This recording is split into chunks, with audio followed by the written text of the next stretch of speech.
Vital Kamerhe vient d'être ministre de l'économie. Il a aussi promis quand il a été désigné ministre. Au final, quand il sort, est-ce qu'il peut nous faire son bilan pour qu'on voit ce qu'il a fait réellement? Je me pose aussi des questions en tant que citoyen. Au niveau de l'économie, quel est l'apport de Vital Kamerhe durant les 2 années qu'il a passé là-bas? C'est nul selon vous? Ce n'est pas assez suffisant. Il a tenu des discours pour baisser les prix de certains denrées alimentaires à travers la République. Il a parlé de déstabiliser la monnaie. Donc, je trouve que ce n'est rien par rapport à ce qu'il a promis. Ce que moi, je refuse encore aujourd'hui, c'est de rester dans les verbiages. On a déjà trop entendu de discours et le peuple congolais maintenant a besoin du concret.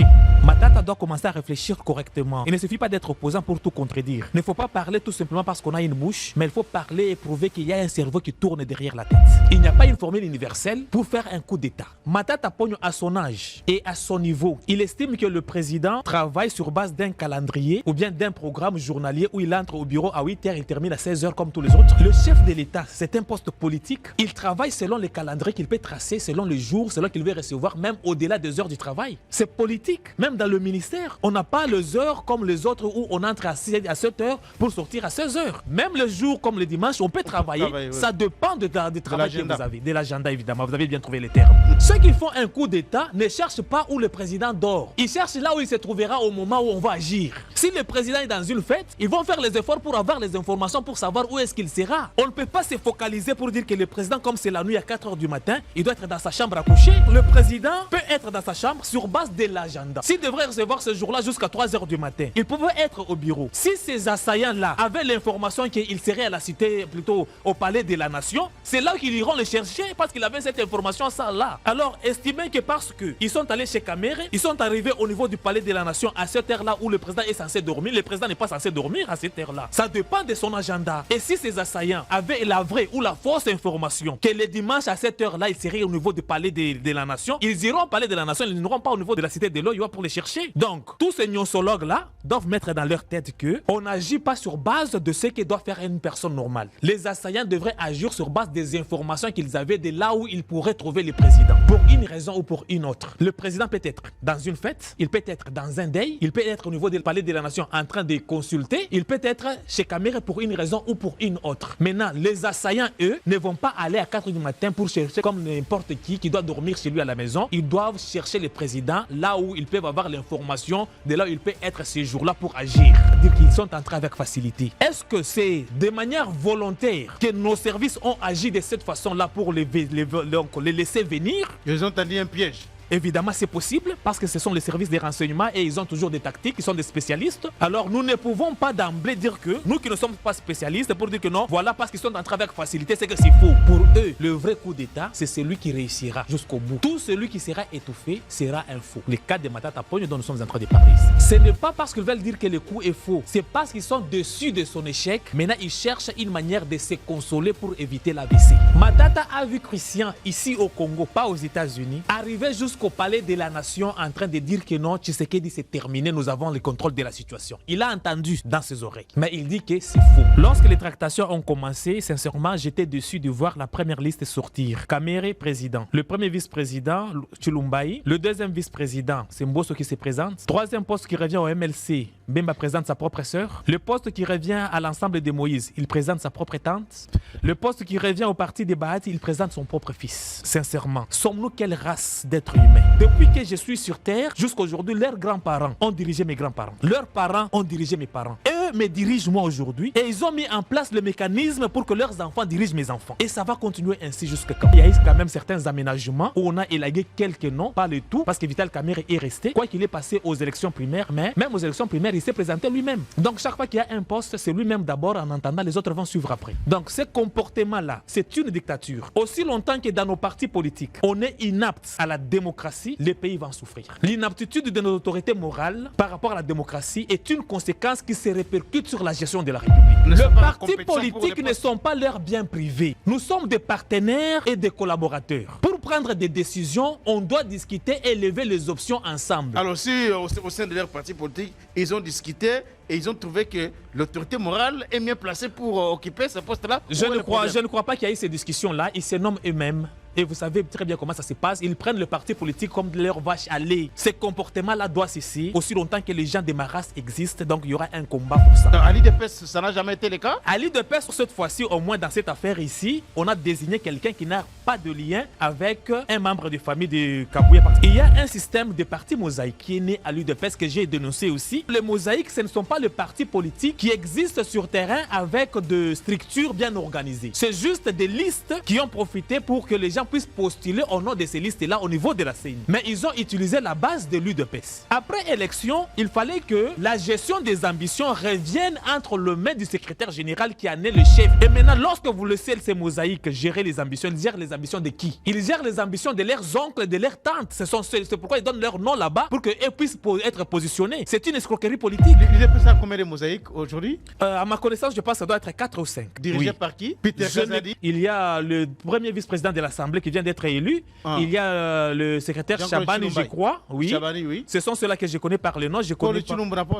Je pense qu'il va être parmi une des personnes qu'on a déjà citées, mais il est quand même parmi les gens. Et aujourd'hui, toutes ces personnes-là. Et aujourd'hui, chacun il s'impose. Donc c'est comme s'ils se mettent au même rang que le secrétaire général. C'est comme si l'UDPS compte autant de secrétaires généraux qu'il y a des mosaïques. Les mosaïques n'étant pas des partis qui existent, qui ont de leur propre base et leur structure, si les mosaïques commencent à s'organiser, si les mosaïques commencent à se structurer, si les mosaïques commencent à avoir des organes de prise de décision, c'est-à-dire que l'UDPS est émietté à autant de partis et ça deviendra une rivalité au moment des enjeux.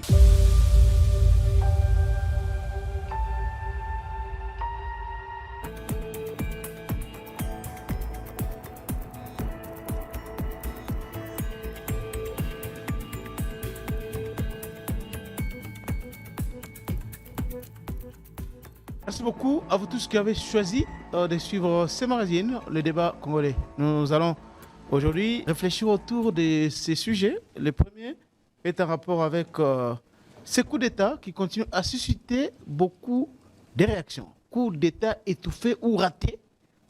Beaucoup de débats sont engagés au sujet de ce qui s'était passé le dimanche de la Pâque, le dimanche de Pentecôte. Nous parlons aussi de l'élection des membres du bureau définitif de l'Assemblée nationale, où nous allons revenir sur les péripéties qui ont conduit à l'organisation de cette élection et les résultats définitifs tels que nous les connaissons déjà. Cher partenaire Gigi Link, il est temps de passer à autre chose en rendant service et en faisant l'argent avec Gigi Link, votre site numéro 1 mondial d'envoi des colis directement avec le voyageur. Tout commence par un simple lien. Vous êtes voyageur? Faites-vous de l'argent pendant votre voyage, en allant et retour, que ce soit en avion, en train, en bus ou en voiture entre différentes villes, en acceptant de prendre un ou des colis sur Gigi Link. Fini les allers-retours incertains à l'aéroport pour trouver quelqu'un voyageant pour livrer votre colis à un parent, un ami ou un proche. Dans le futur, consultez gigilink.com avant d'effectuer un voyage dans n'importe quelle ville. Chez Gigi Link, vous êtes partenaire, vous êtes votre propre patron et c'est vous qui fixez les tarifs. Que vous soyez conducteur, voyageur ou expéditeur de colis, Gigi Link est pour vous. www.gigilink.com. Kala ezalaki soki ozo voyager oza na kin ozo kende poto tota na poto ozingo Kinshasa so oza na eloko ya kotindela mutu kala ezalaki il faut luka mutu wana opesa eloko po amemela ndeko na yo mais lelo oyo makambo nyonso wana ekomi digitalisé avec Gigi Link makambo échangé lelo oyo ozana sapatu ozana chemise ozana colis songolo olingo tindela mutu na Kinshasa to oza na Kinshasa ozana eloko olingo tina mutu na poto kende na site ya Gigi Link fongola compte na yo na site wana kanga photo ya colis na wana tia yango na kati ya Gigi Link fixe prix na yo okomona batu oyo bakozala na ba voyage ya kosala bakozwa colis wana bamemeli yo yango boyokani prix et puis bamemeli yo colis wana Gigi Link ayena innovation wana pona kosunga bandeko voyage na yo ezofuta yo osombi bien na yo cher oza na kilote na Gigi Link okosala mbongo isifika kota na site wana okomona batu bazali ko poster ba biloko na bango oyo bakozinga kotinda soit na poto soit mutu aza na Kinshasa alinga tindela mutu eloko na ye na poto bokende na site ya Gigi Link bokomona lelo oyo makambo nyonso ya facilité voyage na yo ezali kofuta yo. Troubles du système immunitaire, chute de tension, maux de tête, fatigue, perte de poids, frigidité et diarrhée. Dites adieu aux inconforts et retrouvez une nouvelle jeunesse avec une tasse de Maxi Bien-être au quotidien. Une solution bio composée de plantes traditionnelles, 100% naturelle et reconnue pour sa vertu. Une formule adaptée pour hommes et femmes. Depuis plus de 10 ans, le Maxi Bien-être Café renforce le système immunitaire, restaure la fatigue physique, améliore le sommeil, aide à stabiliser la tension et la glycémie, nettoie les reins, soulage l'hémorroïde et la constipation. Chez les hommes, le Maxi Bien-être restaure le dysfonctionnement sexuel, l'impuissance et l'éjaculation précoce. Maxi Bien-être est disponible partout dans le monde. Passez vos commandes sur www.maxibienêtre.com. Alors, pour parler de ces sujets, nous allons recevoir dans cette émission un invité aussi habituel. Il est au cadre de l'IDPS, député honoraire. Il s'appelle bien John Kolela. Monsieur John Kolela, bienvenue. Merci, Charlequin. Le plaisir est partagé de votre micro. Je salue aussi tous les téléspectateurs de partout où ils auront l'occasion de nous suivre. Alors, première question. Coup d'État, ça revient encore dans les bouches, sur les lèvres des acteurs politiques congolais. C'est le cas du Premier ministre Matata Ponyo qui est intervenu sur TV5 Monde pour présenter son livre intitulé « Économie politique des malédictions du développement ». Et à cette occasion-là, des questions lui ont été posées, notamment en rapport avec ces coups d'État ratés. Matata Ponyo dit que c'est un faux coup d'État. Il n'y a pas eu coup d'État, M. Kolela, alors que l'armée a affirmé avoir étouffé ce coup d'État. Mais Matata dit que c'est un faux coup d'État. Pensez-vous que c'est un faux coup d'État ou c'est un coup d'État étouffé? Merci beaucoup, très cher Charlequin.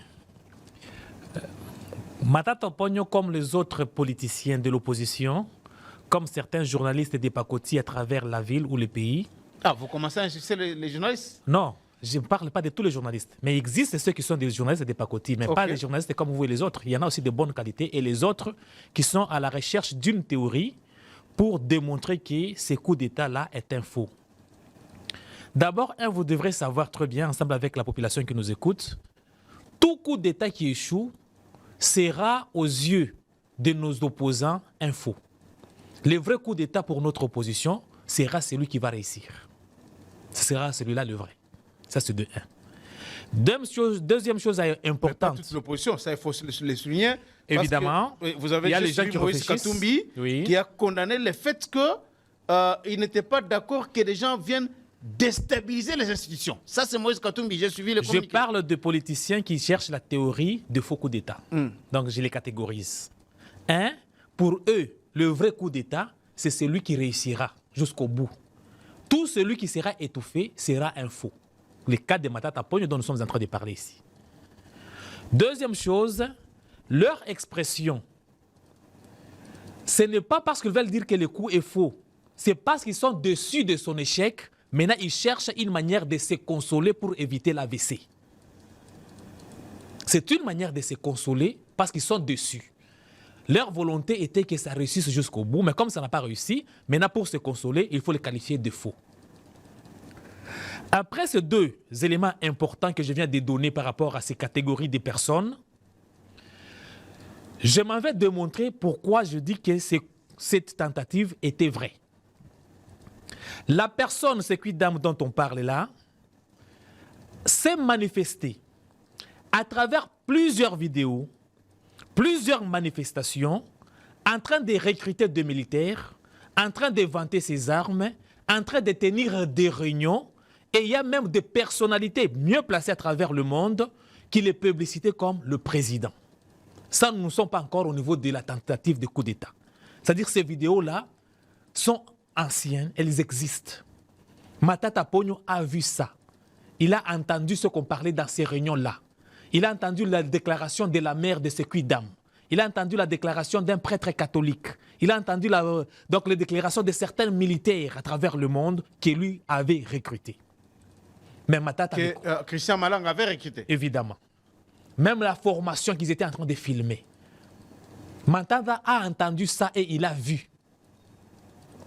Mais malgré ça, pour lui, c'est un faux. Mais c'est Christian Malang... J'en arrive. OK. Matata a vu Christian ici au Congo, pas aux États-Unis, arriver jusqu'au palais de la nation en train de dire que non, Tshisekedi c'est terminé, nous avons le contrôle de la situation. Il a entendu dans ses oreilles. Mais il dit que c'est faux. Moi, dans ma lecture de voir les choses, le coup d'État est vrai. Parce que je vais répondre aux questions de Matata. Si le coup d'État était monté comme un théâtre par le régime, il devrait être plus parfait pour faire croire aux gens qu'il est vrai. Il ne se passera pas de la manière dont ça s'était passé. S'il était vrai et que c'était monté, on le fera pour que ça paraisse comme vrai. Ça doit être plus parfait que ce qu'on a vu. La seule chose qui a fait que ce coup puisse échouer, il y a deux possibilités. La première, c'est l'idiotie de l'organisateur. Ce n'est pas le coup qui est faux. Ce n'est pas un théâtre. Mais c'est l'organisateur qui est idiot. Qui ne savait pas comment s'y prendre parce qu'il n'était pas assez professionnel pour ça. Quelqu'un pour sujet duquel vous dites que vous l'avez vu dans des vidéos en train de faire des formations, on l'a vu dans des réunions stratégiques avec des instructeurs venant de beaucoup de pays, on a vu beaucoup d'Occidentaux. Vous parlez que c'est de l'idiotie. Ce n'est que la théorie, c'est que vous venez de numérer. Vous venez de numérer la théorie. Entre la théorie et la pratique, il y a l'écart. Vous pouvez réunir les gens pour parler de cette théorie-là. Même toi, tu peux le faire, même si tu n'es pas militaire. Tu peux parler. Mais vas-y sur terrain. C'est la première possibilité. C'est l'idiotie de l'organisateur qui est à la base de son échec. Ce n'est pas le coup qui est faux ou bien théâtre, mais c'est l'idiotie de la personne qui ne s'était pas bien organisée de manière professionnelle pour aboutir avec son coup. Alors, il ne faut pas confondre l'idiotie de l'organisateur et pour dire que non, c'est le gouvernement ou le pouvoir, le régime qui a organisé un faux coup d'État. Ça, c'est faux. Mais lorsque Matata Mponyo dit, par exemple, qu'un coup d'État ne peut pas viser un ancien ministre de l'économie, un vice-premier ministre de l'économie, Vital Kamerhe, et que ce jour-là, les jours de dimanche, il est de notoriété publique qu'à 4 heures, l'heure à laquelle ils avaient débarqué au Palais de la Nation, le président ne travaille pas le dimanche et il ne devrait pas être au bureau à cette heure-là. Et ces deux éléments-là suffisent pour que Matata Mponyo qualifie ce coup d'État-là d'un faux. C'est là que je vais détruire les éléments avec les arguments. Matata doit commencer à réfléchir correctement. Il ne suffit pas d'être opposant pour tout contredire. Il ne faut pas parler tout simplement parce qu'on a une bouche, mais il faut parler et prouver qu'il y a un cerveau qui tourne derrière la tête. Par rapport à l'attaque de Vital Kamerhe. Oui, il n'est pas dit qu'il y a une formule universelle pour faire un coup d'État. Il n'y a pas une formule universelle pour faire un coup d'État. Chacun s'y prend de sa manière. Vrai ou faux? C'est vrai. Parce que tous les coups d'État ne se passent pas de la même manière. Dans le coup d'État, on ne vise pas que le président. Non, mais c'est d'abord le président. C'est d'abord lui, oui. Il est concerné, mais dans tous les coups d'État, il n'y a pas que le président qui meurt. Il n'y a pas que le président qui meurt dans tous les coups d'État. Et il y a même des coups d'État où le président ne meurt même pas, on l'arrête tout simplement. C'est pour vous dire qu'il n'y a pas une formule universelle. 3, c'est la réponse de l'idiotie de l'organisateur. C'est parce qu'il est idiot qu'il est allé chez Kamerhe qu'il est allé commencer ailleurs. 4, je dirais que, oui, quand on fait un coup d'État, il y a des endroits stratégiques qu'on peut cibler.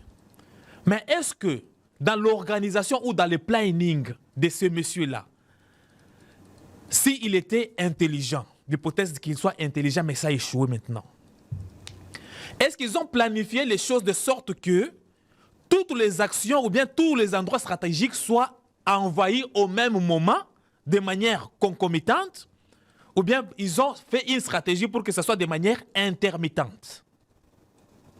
Parce qu'il y en a des coups d'État où on commence par un endroit, quand on termine, on communique avec une autre équipe qui peut agir au fur et à mesure selon que la première opération a réussi, la deuxième, la troisième, de manière intermittente. Ça aussi, c'est possible.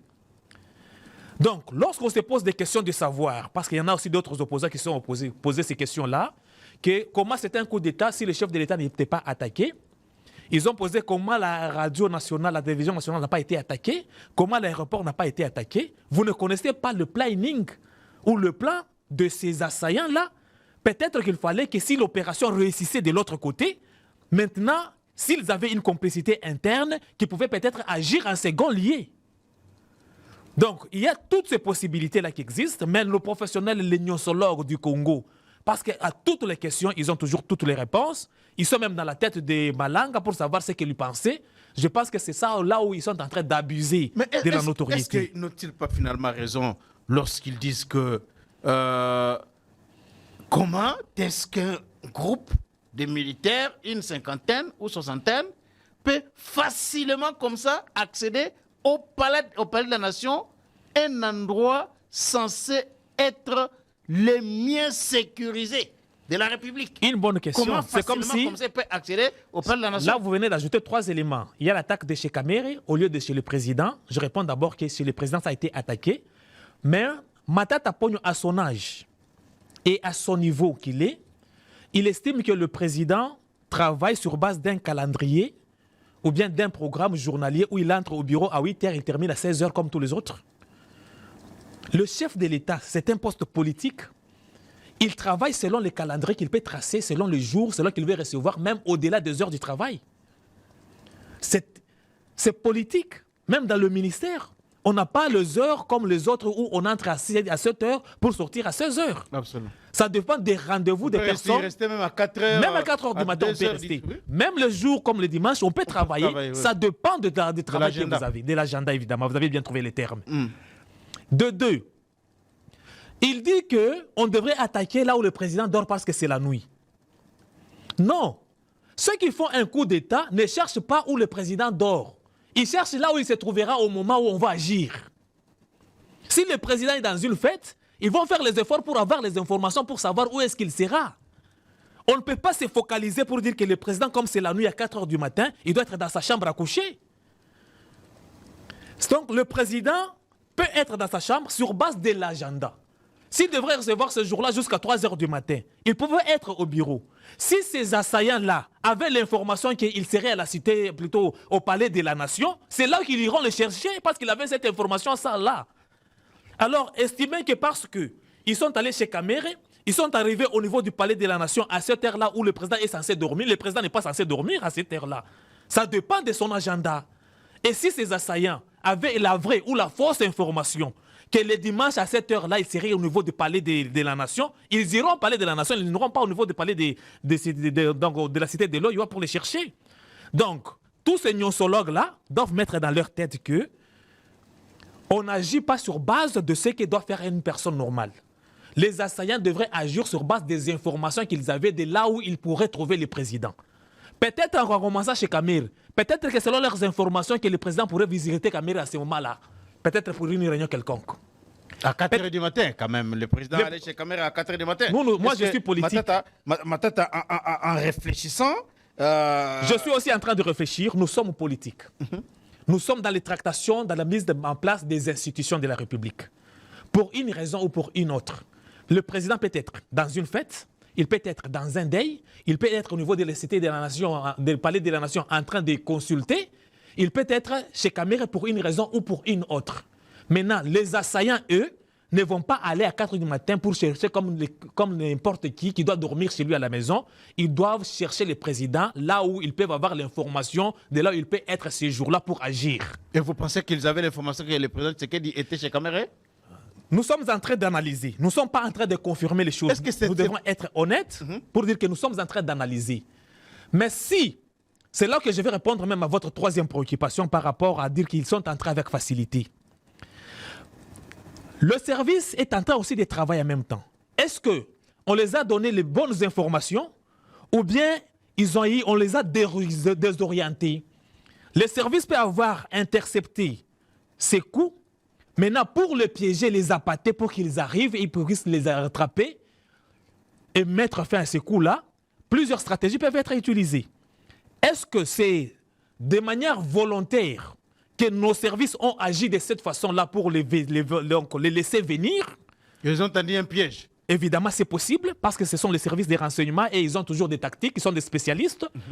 Alors, nous ne pouvons pas d'emblée dire que nous qui ne sommes pas spécialistes, pour dire que non, voilà, parce qu'ils sont entrés avec facilité, c'est que c'est faux. Et surtout que non. derrière, c'est le fleuve Congo. Évidemment. Ils n'avaient pas d'autre façon de fuir. Évidemment. Moi, ces coups-là, la manière dont ça s'est fait voir est vrai. Peut-être que nos services des renseignements avaient déjà les échos. Ils les ont désorientés par rapport aux informations données et on les a laissés venir pour que personne ne puisse échapper. Monsieur Kolela, c'est votre analyse par rapport à cette réaction de Matata Pogno sur... Alors, pour vous, qu'est-ce qui peut pousser Matata Pogno à réagir alors que Moïse Katumbi, j'ai suivi même le communiqué de Fayoulou, qui a condamné, Moïse Katumbi a aussi condamné la déstabilisation des institutions, la SENCO, même qui est accusée dans l'opinion comme étant des mèches avec Christian Malanga. Ils ont tous condamné, mais Matata Pogno dit que c'est un faux coup d'État. Qu'est-ce qui peut être à la base d'une telle réaction d'un homme comme celui-là, ancien Premier ministre? Bon, c'est un homme, chacun réfléchit avec sa propre tête. Matata ne peut pas réfléchir avec la tête de Moïse ou de Fayoulou. Ça, c'est de un. De deux, Matata Pogno est à la recherche d'une identité. Et il n'est pas encore très bien positionné comme être opposant. Il pense qu'en disant toujours non à tout ce qui peut dire le pouvoir, c'est ça être opposant. Et je pense qu'il a choisi de se radicaliser dans ce sens-là pour confirmer une identité dont il a besoin. Ah, quelqu'un qui a été consulté par Augustin Kabouya, on l'a vu, s'amener auprès d'Augustin Kabouya pour être consulté pendant ce temps-là. Vous pensez qu'il cherche une identité? Évidemment, oui. Être consulté, ça signifie quoi? C'est vrai que c'est un député. Kabouya n'est consulté que les députés pour connaître leur positionnement. On peut consulter tout le monde. Matata Pogno par rapport à son parti, je pense qu'il est le seul député élu de son parti. Oui. Alors on consultera qui a... Et il avait dit qu'il était prêt à travailler avec le président Tshisekedi par l'entremise du secrétaire général de son parti politique. Évidemment, il n'y a pas de problème, il peut le dire, mais à ce jour, Matata Pogno, c'est aussi ça la raison pour laquelle il est à la recherche d'une identité, c'est-à-dire qu'il ne sait pas se définir s'il peut être opposant ou bien s'il peut être membre du pouvoir. Donc il est à la recherche de positionnement pour qu'il puisse se confirmer. Parce que les questions qu'il s'est posées, pour moi, à mon égard, c'est vrai que je ne suis pas militaire, je ne suis pas expert, mais ce sont des questions insensées de quelqu'un de son âge et de sa trempe. C'est insensé. Alors, vous avez suivi Matata aussi sur TV5 en train de parler de l'élection présidentielle qui s'est passée en décembre 2023 où il affirme clairement que les résultats qui ont été publiés, grosso modo, ne sont pas des bons résultats. Les résultats ayant reconnu Félix Tshisekedi comme président de la République. Il a été clair là-dessus. Et que les élections... En quoi il était clair? En quoi il était clair? Non, mais en disant il a juste parlé avec sa bouche. Les élections se sont passées. Les observateurs nationaux et internationaux y étaient. L'Église catholique était représentée partout. Lui, Matata Pogno, avait droit d'avoir le témoin. Est-ce qu'ils ont eu d'autres résultats qu'ils ont présentés avec des preuves? Oui, des résultats comme quoi Moïse Katumbi avait gagné les élections. Non, ça n'a jamais... LGD était d'abord le premier parti politique à déclarer que Moïse Katumbi avait gagné. Vous confondez présenter les résultats et parler avec la bouche. Ils ont présenté où les résultats? Il a parlé avec sa bouche tout simplement. Lui, Matata Pogno, là où il est, il ne connaît que sa propre voix. Il ne connaît même pas la voix de sa propre femme parce que le vote est secret. Il ne connaît la voix que sa propre voix. Il ne connaît même pas pour qui sa propre femme a voté. Il ne suffit pas de venir parler avec la bouche, il faut venir avec des preuves. C'est ça une élection. L'Église catholique a publié les résultats, même sans citer le nom. Il a dit qu'il y a au moins un candidat qui s'est distingué de loin par rapport aux autres. Et nous l'avions vu dans le résultat de la CENI, c'est confirmé dans ce sens-là. L'observation nationale et internationale, ils ont parlé et ils ont dit que ce qui est donné est vrai. Quoi qu'il y avait certaines petites irrégularités, parce que toutes les élections ne sont pas parfaites au monde, ce qui est normal. Mais de quel droit? Tout simplement parce que Matata a parlé sur TV5 Monde, ça va commencer à faire débat. C'était un homme, il a parlé juste avec sa bouche. Moi, j'aimerais qu'il puisse avoir de preuves pour nous démontrer comment ces résultats-là est faux. La Cour constitutionnelle était là. On a démontré que le résultat est vrai et c'est fini. Il n'a qu'à se taire et penser autre chose. Donc Matata n'a pas de leçons à nous donner, ni par rapport au coup d'État, ni par rapport aux élections qui sont passées dans la transparence. Et tout le monde était convaincu que c'est Tshisekedi qui est passé avec le voix qu'il a eu. Voilà. Deuxième sujet, c'est l'élection des membres du bureau définitif de l'Assemblée nationale.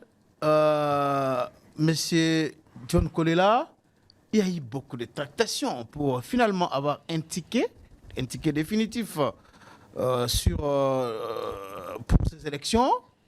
Mais après que les députés aient été consultés par le président Tshisekedi, ils sont rentrés, ils ne s'étaient pas mis d'accord. Les membres du présidium, ils sont allés voir le président Tshisekedi. Les noms d'Mbosso posaient problème. Et cette fois-là, Tshisekedi tranche en faveur de Christophe Mbosso. Qu'est-ce qui a milité qu'est-ce qui a fait que Mbosso soit soutenu encore une fois par le président Tshisekedi? Oui, bon, je ne saurais pas dire les choses avec exactitude parce que je n'étais pas là et je n'ai jamais partagé avec le chef de l'État sur la question. Lorsque les tractations ont commencé, sincèrement, j'étais déçu de voir la première liste sortir. Et je l'ai dénoncé. J'ai même réclamé auprès du chef de l'État que nous ne pouvons pas être pris en otage par certains individus. Vous avez la première liste qui sort, Kamere, président. Le premier vice-président, Chilumbaï. Le deuxième vice-président, c'est Mbosso qui se présente. Troisième poste qui revient au MLC, Bemba présente sa propre sœur. Le poste qui revient à l'ensemble de Moïse, il présente sa propre tante. Le poste qui revient au parti des Bahati, il présente son propre fils. Sincèrement, sommes-nous quelle race d'êtres humains? Donc, nous tous, on est venus sur Terre pour accompagner ces individus-là. Dans leur parti politique, il n'y a pas de personnalité, il n'y a pas de personnes qui sont assez intelligents et capables d'occuper aussi les postes. Donc, Bahati, chaque poste qui arriverait à l'AFDC reviendrait, si pas à son beau-fils, à son beau-frère, si pas à son beau-frère, à son épousette, si pas à son épousette, à son fils. Dans le parti AFDC, tous les cadres qui sont là, les étudiants, les professeurs, eux ne méritent rien du tout jusqu'à ce que Bahati va mourir pour qu'on les remplace. La même chose pour Mbosso, la même chose pour Jean-Pierre Mbemba. Donc, nous avons que le nom des mêmes personnes. Depuis que je suis sur Terre, jusqu'à aujourd'hui, leurs grands-parents ont dirigé mes grands-parents. Leurs parents ont dirigé mes parents. Eux me dirigent moi aujourd'hui et ils ont mis en place le mécanisme pour que leurs enfants dirigent mes enfants. Et ça va continuer ainsi jusqu'à quand? Donc, c'est comme si notre jeunesse politique est prise en otage par les autorités morales de nos partis politiques. Cette manière de faire doit changer parce que nous tous, nous méritons mieux. Non seulement moi, même dans leur propre parti politique, il y a des gens. Et vous verrez même bien, lorsqu'on va commencer à traiter, par exemple, pour les mandataires des entreprises, le même nom vont revenir. Et je crains d'ailleurs que leur nom se trouve sur la liste des ministrables. Ne blaguez pas avec nous jusqu'à ce point. Alors, il est vrai que le chef de l'État a intervenu. Vous avez parlé particulièrement d'Mbosso. Je ne sais pas les raisons qui ont milité, mais néanmoins, il y a eu quand même certains aménagements où on a élagué quelques noms, pas le tout, parce que Vital Kamerhe est resté, quoi qu'il est passé aux élections primaires, mais même aux élections primaires, il s'est présenté lui-même. Donc, chaque fois qu'il y a un poste, c'est lui-même d'abord, en entendant, les autres vont suivre après. Donc, ce comportement-là, c'est une dictature.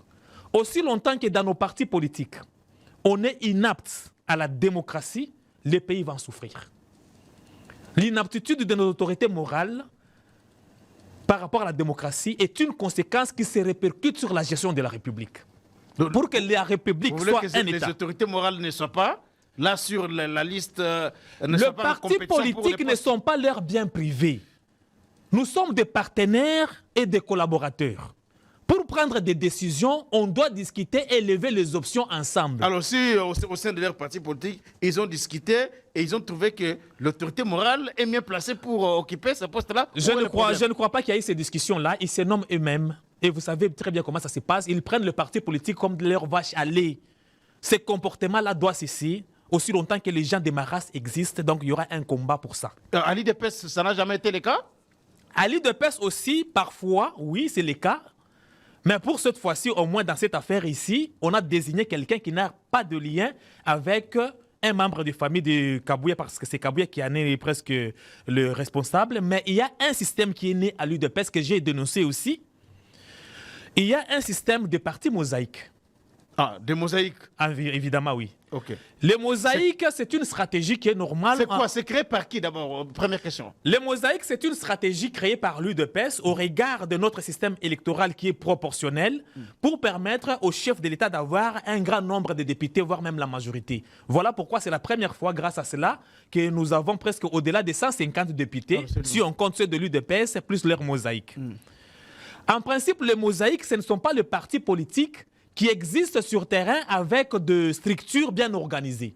C'est juste des listes qui ont profité pour que les gens puissent postuler au nom de ces listes-là au niveau de la CENI. Mais ils ont utilisé la base de l'UDPS.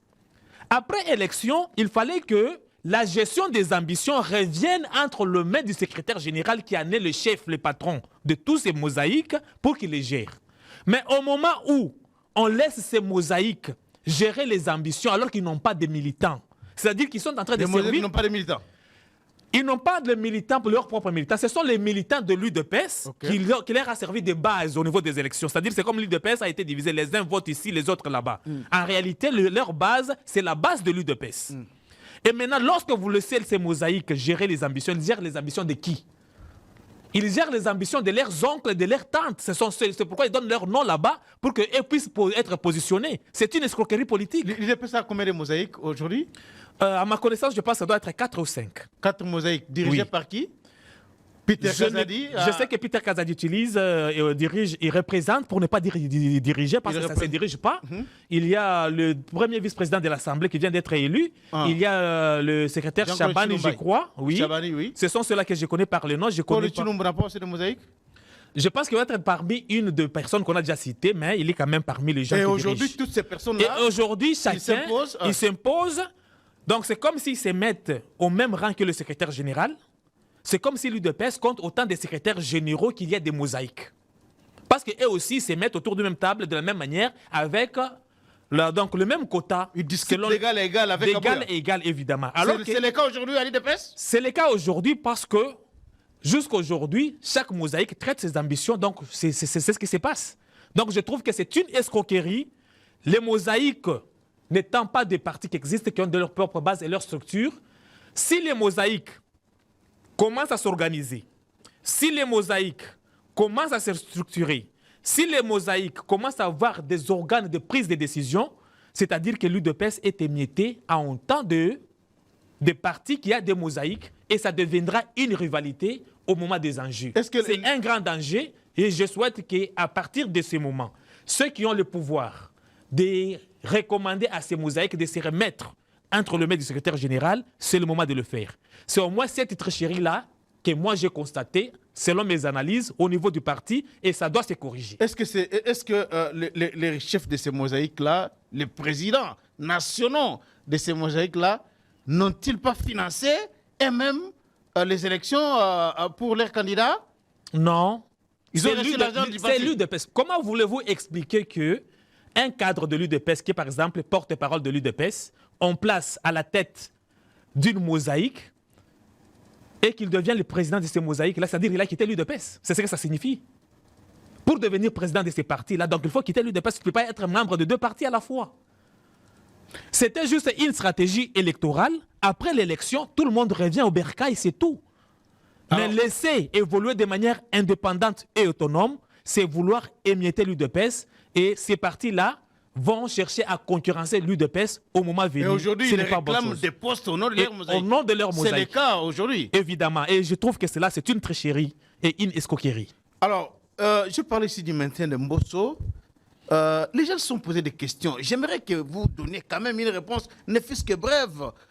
Pourquoi le président Tshisekedi aime tant Christophe Mbosso? Est-ce que c'est parce que c'est quelqu'un qui a un certain respect envers, pour l'âge de Christophe Mbosso? Pourquoi l'avoir maintenu sur la liste des membres du bureau définitif?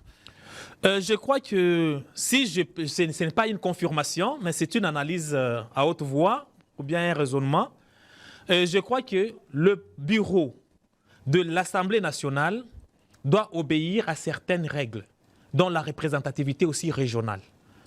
Et si par exemple on estime qu'au niveau des grands Bandundu, si le parti de Mbosso est mieux positionné au niveau de l'Union sacrée, je pense que cela peut aussi jouer en sa faveur.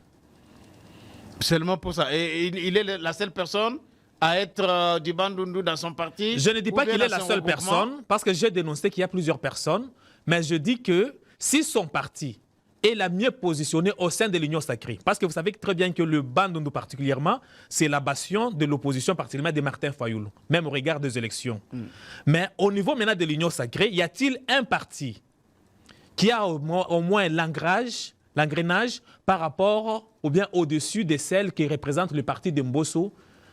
Je crois que peut-être cela, je dis bien peut-être, j'insiste sur cela peut jouer aussi en sa faveur au regard de la géopolitique. Alors, mais on a vu Christophe Mbosso, c'est aujourd'hui le matin, les Congolais se sont réveillés, se disant que Mbosso ici devient franchement un véritable phénomène. Parce que même à l'élection, Mbosso a obtenu 379 voix, alors que Vital Kamerhe en a eu 371. Comment pouvez-vous expliquer que Mbosso qui était contesté, on a même suivi les Bitakwira qui s'était adressé au chef de l'État lors de la réunion des députés de l'Union sacrée. Bitakwira a dit clairement que les Congolais étaient prêts à accepter le retour de Covid et non d'Mbosso comme membre au sein du bureau de l'Assemblée nationale, au bureau définitif. Mais, malgré ça, Mbosso est élu avec 79 voix, alors que Kamerhe en a eu 71 voix. Comment expliquez-vous ce phénomène, Mbosso? Je crois que chaque élection a ses propres réalités. Il est vrai que Mbosso était contesté avant, par le député et même bien sûr, mais lorsqu'on tient une réunion, c'est pour laver les linges sales. Et lorsqu'on lave les linges sales, on arrive à une conclusion. Les députés, ce sont des personnalités, ce sont des gens qui réfléchissent. Et si, dans leur réunion, ils sont arrivés à trouver la conclusion, parce que quand Bitakwira parle, il parle en amont. Mais en aval, comment était la conclusion? Est-ce qu'on a arrangé certaines choses pour lesquelles on les reprochait, pour qu'à la fin, on puisse les maintenir? C'est possible parce que c'est arrivé et ça s'est prouvé par rapport au nombre de voix. Je crois que c'est ce qui a joué tout simplement, c'est-à-dire que les députés ont compris que le chef de l'État a levé l'option. Et vous comprendrez, ça aussi c'est un problème sérieux au niveau de notre pays. Nous sommes un pays où on passe aux élections avec le poste à candidat unique. Avec toutes ces réalités-là, moi j'aurais souhaité même, au lieu de perdre cette énergie, au lieu de perdre cet argent-là, au lieu de perdre le temps pour voter jusqu'à 1h, 2h, 3h du matin, il fallait seulement commencer maintenant à nommer. Parce que si on est sûr nommer. Parce que quelle serait la différence entre nommer et passer aux élections avec les candidats uniques? Non, mais candidat unique, on peut ne pas l'élire parce que pour être élu, il fallait avoir 250 plus 1. Évidemment, oui, mais il y aura un deuxième tour et au deuxième tour qui passe. Oh, mais il peut aussi échouer là-bas s'il n'est pas voté. Non, au deuxième tour, pas élu. Au deuxième tour, je ne pense pas qu'on va tenir compte encore de 251. Non, mais les gens peuvent encore descendre, voter blanc. Évidemment, à ce moment-là, c'est la majorité simple, tu passes. Non, mais il peut ou ne pas obtenir cette majorité-là. Les gens peuvent voter blanc. De toutes les façons, une élection sous-entend qu'il y a une compétition. Une compétition, il faut que ça soit ouverte, qu'on laisse la liberté à chacun d'exprimer ses ambitions et on laisse la liberté aux électeurs de choisir qui il veut sur base du programme ou bien de quelque chose qu'il peut présenter devant les gens qu'il va faire comme travail.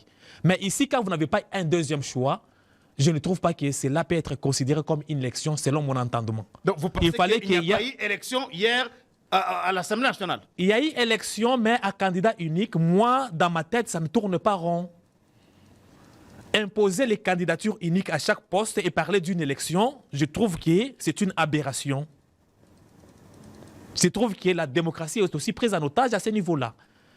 Il fallait laisser. Mais l'Union sacrée, nous sommes majoritaires, oui. L'Union sacrée a des postes qui lui sont réservés. Mais au sein de l'Union sacrée, il fallait ouvrir la compétition au sein de l'Union sacrée. C'est-à-dire un poste réservé à la majorité, il n'y a que les candidats de l'Union sacrée qui peuvent postuler, même s'ils sont 10, même s'ils sont 20. Mais ils sont tous de l'Union sacrée. Mais au moins, le jeu est ouvert. Mais prendre l'Union sacrée, fermer pour les autres, laisser un seul candidat, et perdre l'argent, l'énergie, le temps, moi je trouve que c'est une aberration. Donc il fallait carrément passer à une nomination, selon vous. C'est ça que ça signifie. Parce qu'il est déjà de la majorité. La majorité est d'accord avec la personne, mais on la nomme. Faire comme ça a été le cas à l'Assemblée provinciale de Lualaba, parce que là-bas, il n'y a pas eu élection, il y a eu plébiscite. Comme il y avait un poste, un candidat, et ils sont passés directement à l'étape suivante. Évidemment, Alors, au lieu de perdre le temps et de l'énergie, moi je pense que on sait que c'est un poste de la majorité déjà. La majorité a 400 quelques députés, mais on le nomme au nom de cette majorité-là parce qu'ils vont suivre les mots alors qui d'ordre. va le nommer cette fois-là? Qui va le nommer? Je dis que c'est la majorité qui le nomme. Mais sur base de quoi? Est-ce que C'est là où j'ai dit, c'est parce que les textes n'existent pas encore. Mais si nous changeons les textes dans ce sens-là, ça va nous épargner de perdre l'argent et le temps. Alors, autre chose, répondez-moi. Donc, Mbosso a eu quand même plus de voix que Vital Kamerhe, qui a été élu avec une majorité respectable lors des primaires. Mais voilà, c'est Mbosso qui a plus de voix que Vital Kamerhe. Et pensez-vous aujourd'hui que les bureaux Kamerhe, parce que Kamerhe a dit aussi beaucoup de choses lors de son speech hier, il a parlé de la pacification de l'Est du pays, il a parlé de la contribution de l'Assemblée nationale à la transition énergétique, il a parlé de la transformation de nos ressources pour que ça devienne des richesses qui vont aider notre pays. Pensez-vous qu'aujourd'hui, l'Assemblée nationale, à la tête duquel se trouve Vital Kamerhe, a aussi, entre autres missions, de contribuer notamment à la pacification de l'Est du pays? Oui, je dirais d'abord qu'on ne peut pas comparer le primaire et ce qui vient de se passer avec Mbosso, parce que les primaires, il y a eu 3 candidatures. Et le poste, c'est un poste du président. Et les élections d'hier, il n'y a pas eu 3 candidatures au poste de Mbosso. Et c'est un autre poste qu'il a voulu occuper qui est différent du premier. Donc, ces changements-là peuvent s'opérer à ce niveau-là.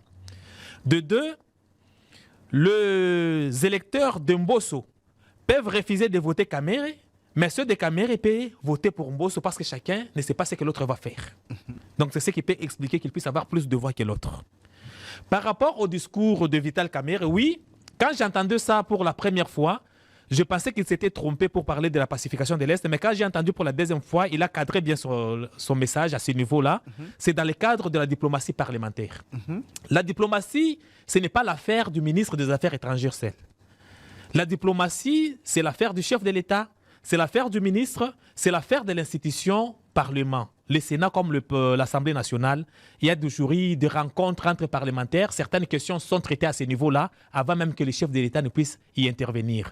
Donc je pense qu'avec sa contribution, il peut le faire. Mais ce que moi je refuse encore aujourd'hui, c'est de rester dans les verbiages, dans les discours. On a déjà trop entendu de discours et le peuple congolais maintenant a besoin du concret. Vital Kamerhe vient d'être ministre de l'économie. Il a aussi promis quand il a été désigné ministre. Au final, quand il sort, est-ce qu'il peut nous faire son bilan pour qu'on voit ce qu'il a fait réellement? Je ne dis pas pour le minimiser. Je ne dis pas que je le minimise, mais au moins, je me pose aussi des questions en tant que citoyen. Au niveau de l'économie, quel est l'apport de Vital Kamerhe durant les 2 années qu'il a passé là-bas? C'est nul, selon vous?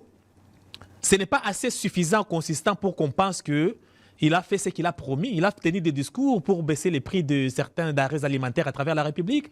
Il a parlé de stabiliser la monnaie.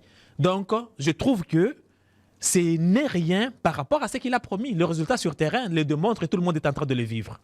Et aujourd'hui, il a tenu le discours. Oui, c'est vrai, on doit parler parce qu'on a pris le pouvoir, mais que ce ne soit pas des simples mots insignifiants et non-sens. Que ce ne soit pas les mots qui sortent seulement de la bouche. Il faut que ce soit les mots qui sortent du cerveau pour dire que vous avez au moins un plan, vous avez au moins un message à donner, vous avez au moins la capacité de convaincre vos collègues députés d'autres pays pour soutenir la cause. Mais si vous parlez tout simplement parce que c'est le préambule quand on est élu, il faut le faire, là, nous allons revivre encore le même résultat. Je peux lui faire confiance. Parmi aussi les rares personnes sur qui on peut compter dans la République, il y est, mais on n'a plus besoin de discours en ce moment. Nous voulons voir les œuvres agir. Oh, il a dit, je cite, nous allons ensemble transformer ce qui apparaît actuellement comme une malédiction de nos ressources naturelles en un véritable atout. Est-ce qu'au niveau de l'Assemblée nationale, comment une assemblée délibérante comme celle-là, un organe délibérant peut faire pour que ce qu'il a dit ici soit effectif? Ça ne sera pas fait directement par lui-même, mais l'Assemblée nationale, c'est pourquoi on a la majorité, c'est pour accompagner l'exécutif en même temps. L'exécutif ne va pas faire les choses par lui-même. Tout doit être dans un programme qu'on va présenter là, pour présenter le gouvernement.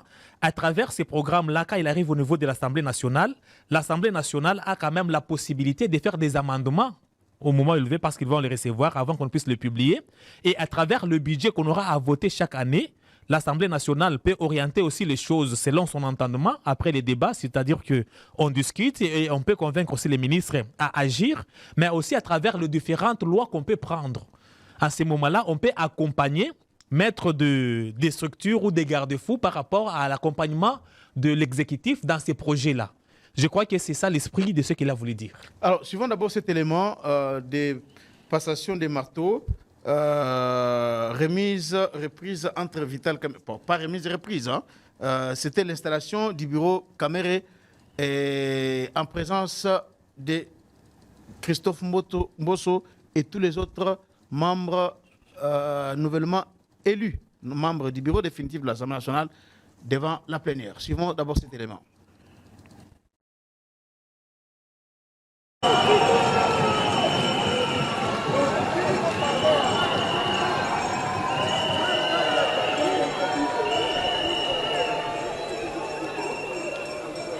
Alors, ensuite,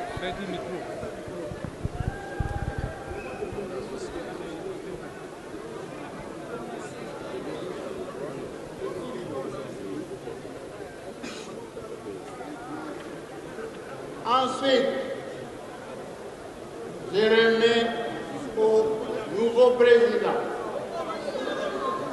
la Constitution, la loi fondamentale de notre pays, qui va nous guider dans les travaux de cette Chambre. Et enfin, les règlements intérieurs de l'Assemblée nationale.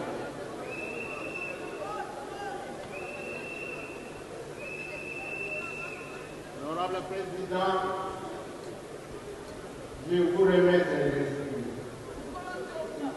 Vous vous en prévenez pour l'organisation de nos réunions et pour tout autre chose destiné à l'Assemblée nationale et même à l'extérieur. Ils vont vous expliquer, vous les exploiter un moment commun. Je vous les remets devant les collègues.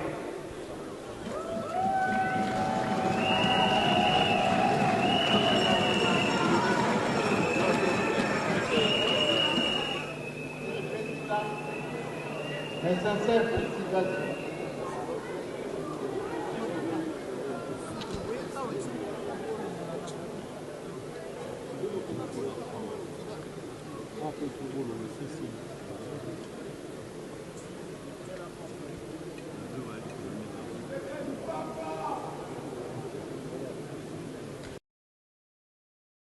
Kolela, député honoraire, bien sûr.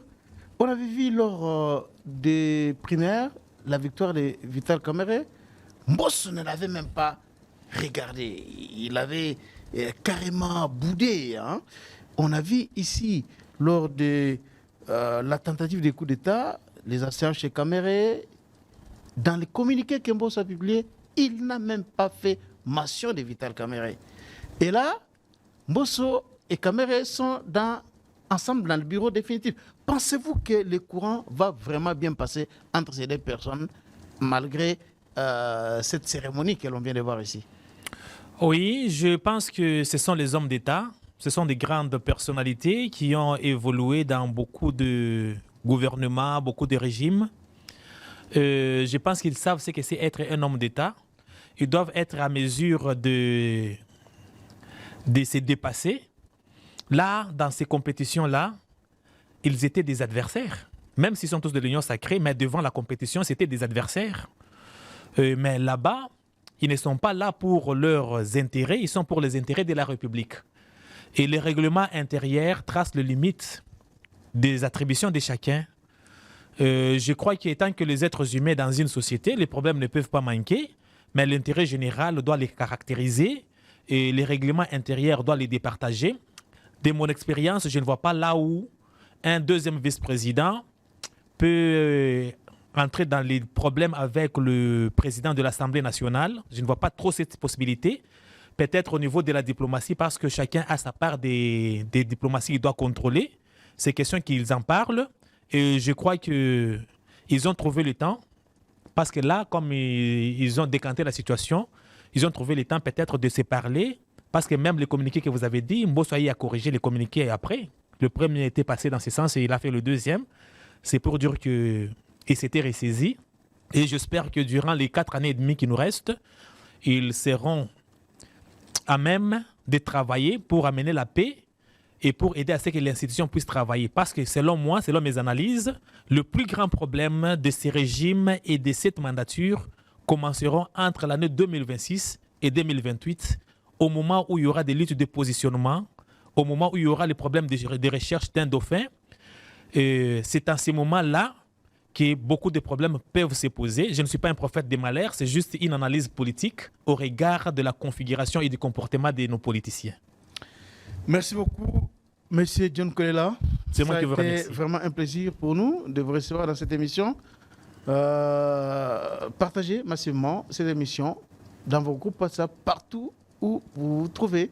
Abonnez-vous aussi massivement à votre chaîne GSR Congo Télévision. Nous allons nous retrouver très prochainement dans un autre numéro de votre magazine, Les Débats Congolais.